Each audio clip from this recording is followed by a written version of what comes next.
क्या क्वेश्चन है? Find the perimeter of first triangle A B C और second क्या है? The square B C E F in this figure whose perimeter is greater. पहले आपने दोनों के पेरीमीटर्स निकालने हैं, उसके बाद क्या करना है? उनको देखना है कि बड़ा कौन सा है। तो देखिए कैसे इनके पेरीमीटर्स निकालेंगे। फिगर आपके पास ये है ए बी सी और उसके बाद ई एफ है। तो एक ट्राइंगल है हमारे पास, पहले ट्राइंगल का पेरीमीटर निकालते हैं।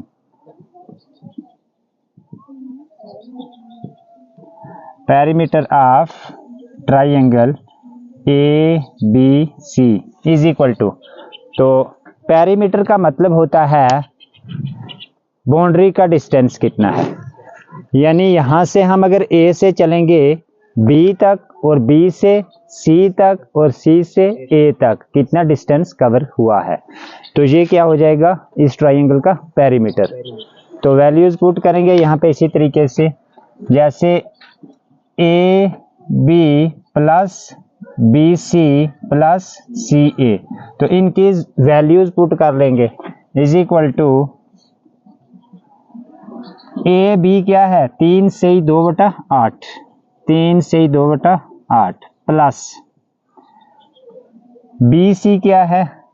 2 से 3/2, 2 से 3/2, ये आ गया बी सी प्लस सी ए। सी ए कितना है? 2 से 1/4, 2 से 1/4। ठीक है, अब ये आपको प्लस करना आना चाहिए, ये कैलकुलेशन आपको आनी चाहिए। तो सबसे पहले हम इसको क्या करेंगे, ये सब जो सही की शक्ल में है, जैसे इसको इंग्लिश में ऐसे भी बोलते हैं 3 and 2/8, तो ये जो है इसको हम सीधा P/Q की शक्ल में सबको कन्वर्ट कर लेंगे। तो कैसे करेंगे? 8 को 3 से मल्टीप्लाई करेंगे और फिर ये ऊपर वाली रकम उसमें प्लस करेंगे। जैसे 8 3 कितना होता है? 24।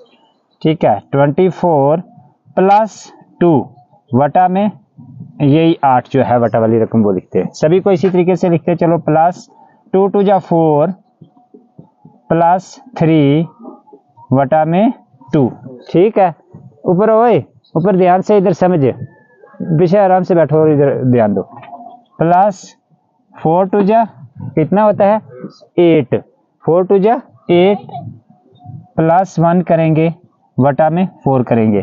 ये कैलकुलेशन जो है ये सब के लिए हर एक क्वेश्चन में आती ही है, इसलिए सभी को ध्यान देके पढ़ना चाहिए। एक तो ऊपर से क्वेश्चन होता है, एक किसी पार्टिकुलर क्लास का क्वेश्चन होता है। कैलकुलेशन सब के लिए, हर एक क्वेश्चन में कैलकुलेशन तो आती ही है। तो देख लो इस किस्म की कैलकुलेशन, जैसे इस तरीके से सवाल आ जाए तो उसको प्लस कैसे करना है, तो ये आना चाहिए। बेसिक्स इन्हीं को कहते हैं। बेसिक हर जगह पे, हर क्लास में, हर क्वेश्चन में आते हैं। तो देखो इसको कैसे प्लस करते हैं। 24 प्लस 2 कितने हो गए? 26/8 प्लस 4 और 3 7/2 प्लस 8 और 1 9/4। अब इनको हमने जमा करना है, तो इसका तरीका मैंने आपको बताया हुआ है। एक तो आप इसको ऐसे क्रॉस मल्टीप्लाई करके कर सकते हो जमा। तो अगर 2 से ज्यादा रकमें हैं तो उनके वटा वाली रकमों को सेम करने के लिए एलसीएम निकाल दो। क्या कर दो? एलसीएम निकाल दो।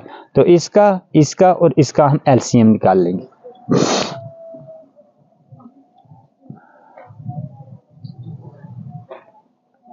आठ 2 4, इसका एलसीएम निकालेंगे तो क्या आ जाएगा हमारे पास? 2 से जाएंगी ये सभी, तो 4 दूने 8, 2 एकम 2, 2 दूने 4, फिर से 2 से 2 दूने 4, 1 का 1, 2 एकम 2। बस अब ये प्राइम फैक्टराइजेशन तक जब पहुंच जाए तो उसके आगे करने की जरूरत नहीं है। तो इनको मल्टीप्लाई कर लो, 2 मल्टीप्लाइड बाई 2 मल्टीप्लाइड बाई 2, तो कितना हो जाएगा? 2 दूने 4 दूने 8। आगे बात समझ में? तो एलसीएम कितना आया? 8।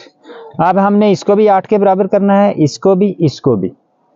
तो लिखेंगे इधर 26/8, तो ये है ही 8 है। यहाँ पे इसके साथ मल्टीप्लाई किसी को करने की जरूरत नहीं। प्लस 7/2, 2 को हमने 8 के बराबर करना है, तो 2 का टेबल पढ़ो, 8 के बराबर करो, यानी 2, हाँ 2 1 जा 2, 2 4 जा 8 होता है। तो ऊपर भी फिर 4 से ही करना है, जिससे नीचे मल्टीप्लाई कर दिया उससे ऊपर, प्लस 9/4 है। तो इस 4 को भी 8 बनाना है, तो 4 का टेबल पढ़ के 8 बनाएंगे, 4 1 जा 4, 4 2 जा 8, 2 चुके 8, ऊपर भी 2 से मल्टीप्लाई कर देंगे, जिससे नीचे मल्टीप्लाई किया उसी से ऊपर भी। तो अब इसको करेंगे आगे, ये आ गया 26/8 प्लस 7 चौके कितना होता है 28, 7 4 जा 28/8 प्लस 9 दूने 18/8। अब सबके वटा में 8 आ गया ना, जब वटा में बराबर हो जाए रकम तो फिर हम इसको कॉमन लिख के वटा वाली को और ऊपर प्लस कर लेंगे। तो कैसे कर लेंगे, 26 प्लस 28 प्लस 18 वटा में 8, एक ही कॉमन 8 लिखना है, दिखाई दे रहा नहीं, समझ आ रही बात, कॉमन 8 लिखना है। तो इज इक्वल टू ये क्या हो जाएगा, इसको साइड पे जमा कर लो, 26 28 और 18 को, यहाँ पे 26 प्लस 28 प्लस 18, तो कितना हो गया 8 8 कितने होते हैं 16, 16 और 6 22, ठीक है। 2 लगाओ यहाँ पे, कैरी कितना आ गया 22 का कैरी 2 आता है, ठीक है। 2 और 2 4, 4 और 1 5, 5 और 2 7, तो कितना आया 72। यहाँ पे कितना आ जाएगा 72 और वटा में 8। तो इसको मैं यहाँ करने लगा हूँ आगे, जैसे पेरीमीटर निकाल, चलो ऊपर करते हैं।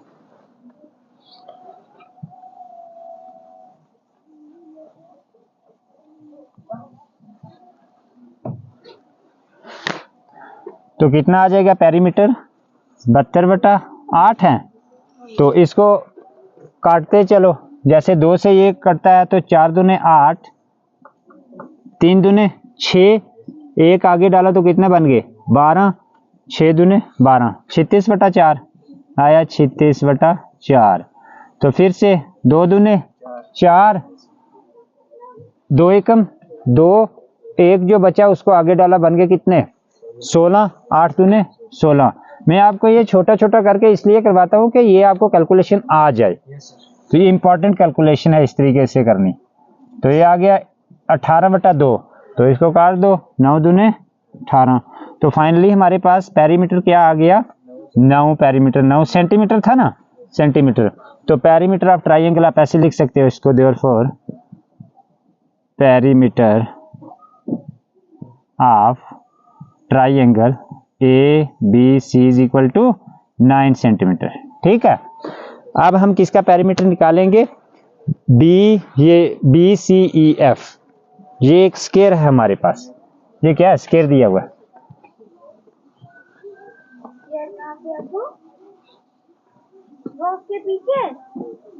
ऊपर स्क्वायर लिखा हुआ है, ये स्क्वायर है BCEF, ये पूरा स्क्वायर है।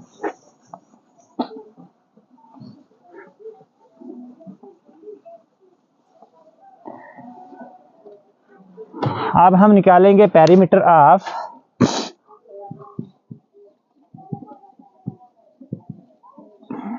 Square BCEF। BCEF स्क्वायर का पेरीमीटर निकालने के लिए क्या करना पड़ेगा, स्क्वायर की क्या प्रॉपर्टी है स्क्वायर की, सभी साइडें बराबर होती हैं, स्क्वायर की 4 साइड्स इक्वल होती हैं। तो एक साइड अगर दी हुई है तो उसका हम पेरीमीटर निकाल सकते हैं। तो स्क्वायर के पेरीमीटर का फार्मूला होता है 4 इंटू साइड, 4 इंटू साइड। तो 4 के साथ साइड को मल्टीप्लाई कर देना है, तो इज इक्वल टू लिख देंगे हम 4 इंटू, ये स्क्वायर की साइड है BC, एक साइड ये है BC, दूसरी CF, तीसरी FE और चौथी EB। तो ये है ना साइड BC जो है, ये कॉमन साइड है, ट्राइंगल की भी है और स्क्वायर की भी है, तो हम स्क्वायर में इसको साइड ले लेंगे। तो 4 इंटू ये साइड करेंगे, 4 इंटू 2 एंड 3/2, ठीक है, यानी 4 ज़रबे 2 से ही 3/2, 2 से ही 3/2। आगे बात समझ में ये क्यों किया है, ये स्क्वायर की साइड है और स्क्वायर की साइड को 4 से मल्टीप्लाई करके पेरीमीटर निकलता है, तो ये निकल जाएगा। उसी तरीके से इसको पहले कर लो, 2 दूने 4, 4 और 3 कितने हो गए 7, 7/2 है ना। ये उसकी सही को मैंने कैलकुलेट करके ये निकाला P/Q की शक्ल में, तो 7/2 आ गया। अब इसको आप क्रॉस मल्टीप्लाई में कर सकते हो, ये 2 एकम 2, 2 दूने 4, तो यहाँ हमारे पास बच गया 2 और इधर बच गया 7, तो 7 दूने कितना होता है 14। तो यहाँ पे आपका पेरीमीटर आ गया सीधा ही, perimeter of square is equal to 14 centimetre. ठीक है, तो आपको पूछा हुआ है, फाइनल क्वेश्चन आपका क्या है, हुज पेरीमीटर इज ग्रेटर, किसका पेरीमीटर ग्रेटर है। तो यहाँ पे आप लिख सकते हो कंपेयरिंग, ये इसको इक्वेशन 1 दे दो और इसको इक्वेशन 2 दे सकते हो आप। Comparing by comparing 1 and 2 we can say that 1 को 2 को कंपेयर करके हम कह सकते हैं perimeter of square is greater, whose perimeter is greater, that the perimeter of square is greater, i.e. 14, और है कितना है 14 सेंटीमीटर। तो ये आपका क्वेश्चन फाइनल हो गया है, समझ में आ गई बात। इस तरीके से करना।